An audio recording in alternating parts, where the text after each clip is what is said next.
दोस्तों, अमीर तैमूर 1398 ईस्वी में हिंदुस्तान पहुंचा। उस वक्त दिल्ली के मज़ाफ़ात में दो दिफाई किले थे, लूनी और जोम्बा। दोनों किले दिल्ली के तख्त के मुहाफ़िज़ीन के तौर पर इस्तेमाल होते थे। ये किले अब मौजूदा दिल्ली में शामिल हो चुके हैं। जोम्बा संस्कृत जुबान में शाम को कहते हैं। अमीर तैमूर जोम्बा पहुंचा तो वो ये देखकर हैरान रह गया, किले में ख़वातीन के सिवा कोई नहीं था। ये ख़वातीन किले की पसील पर निहत्ती खड़ी थी। तैमूर का लश्कर भी इन्हें देखकर परेशान हो गया। ये परेशानी शाम तक जारी रही। तैमूर को शाम के वक्त मालूम हुआ जोम्बा के किले के दो दीवारें हैं। दीवारों के दरमियान खंदक है और इस खंदक में लाखों कोबरा सांप है। ये सांप जोम्बा और दिल्ली के असल मुहाफिज थे। ये कोबरा सांप किले के दीवारों पर कड़ी ख़वातीन ने पाले थे। ये सिपेरनियाँ थी और सांप इनके गुलाम थे। तैमूर का कोई सिपाही जब भी खंदक में पाँव रखता था तो पसील पर खड़ी औरतें मुंह से एक अजीब सी आवाज़ निकालती थी और सैकड़ों सांप इस सिपाही से लिपट जाते थे और वो शख्स चंद मिनटों में ज़मीन पर ढेर हो जाता था। तैमूर को रात के वक्त एक और खौफनाक तजुर्बा भी हुआ। दिल्ली के हज़ारों सांप इसके फौज में दाखिल हो गए और इसके बहुत सारे घोड़ों और सिपाहियों की जान ले ली।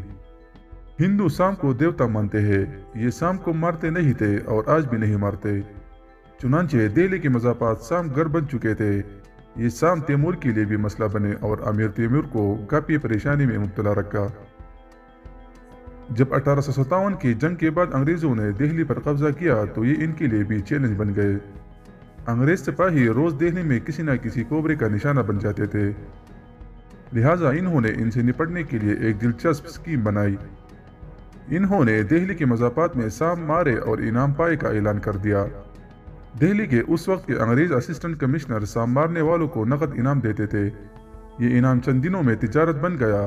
दिल्ली के लोग कोबरा मारते, इसकी लाश डंडे पर लटकाते और एसी के दफ्तर के सामने खड़े हो जाते और एसी का अर्दली सांप गिनकर इन्हें इनाम की रकम दे देता। ये सिलसिला चल पड़ा। सैकड़ों लोग इस कारोबार से वाबस्ता हो गए। दिल्ली में सांप कम होने लगे, यहाँ तक कि कुछ साल बाद एक ऐसा वक्त आ गया जब सांप की शिकारी सारा दिन मारे मारे फिरते लेकिन कोई सांप इनके हत्थे नहीं चढ़ता था। इस सूरत हाल ने इन लोगों को परेशान कर दिया, क्योंकि सांप पकड़ना और फिर इसको बेचना इनका रोजगार बन चुका था। इन लोगों को सांप पकड़ने के सिवा कुछ नहीं आता था और दिल्ली में सांप खत्म हो जा रहे थे। इन लोगों ने इसका एक दिलचस्प फन निकाला। सपेरों ने घरों में सांप पालने शुरू कर दिए। ये घरों में सांप पालते। ये सांप जब बड़े हो जाते तो ये रोज एक सांप मारते, इसकी लाश लेकर एसी की दफ्तर पहुंचते और इनाम लेकर घर वापस आ जाते। सपेरों का रोजगार एक बार फिर चल पड़ा, मगर ये राज ज्यादा दिनों तक राज न रह सका। अंग्रेजों को इस कारोबार की इत्तला मिल गई। हिंदुस्तान के उस वक्त के वायसराय ने मीटिंग बुलाई और इस मीटिंग में सपेरों को इनाम देने की स्कीम खत्म करने का फैसला कर लिया। अंग्रेज सरकार ने सारे शहर में ऐलान करवा दिया कि कल से सांप मारने वाले किसी शख्स को इनाम नहीं मिलेगा। ये ऐलान सांप पकड़ने और मारने वालों के सर पर चट्टान बनकर गिरा और वो लोग मायूस हो गए। उस वक्त उन लोगों के कब्जे में लाखों सांप थे। उन लोगों ने वो तमाम सांप मायूसी के आलम में खुले छोड़ दिए। वो सांप दिल्ली और इसके मज़ाफ़ात में फैल गए और इस तादाद में फैल गए कि अंग्रेज़ों ने तहकीक की कि पता चला ये सांप इनामी स्कीम से पहले के सांपों से 10 गुना ज़्यादा है। इस सूरत-ए-हाल से एक इस्तिलाह ने जन्म लिया। वो इस्तिलाह थी कोबरा इफेक्ट। बाद में इसी बिना सोचे समझे बनाने जाने वाले कानून को कोबरा इफेक्ट का नाम दिया गया, जो बुरी तरह फेल हो गया था।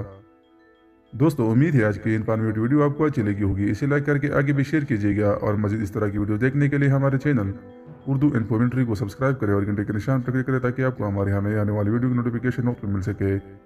एक नई वीडियो के साथ जल्दी मुलाकात होगी। अल्लाह ने के बाद।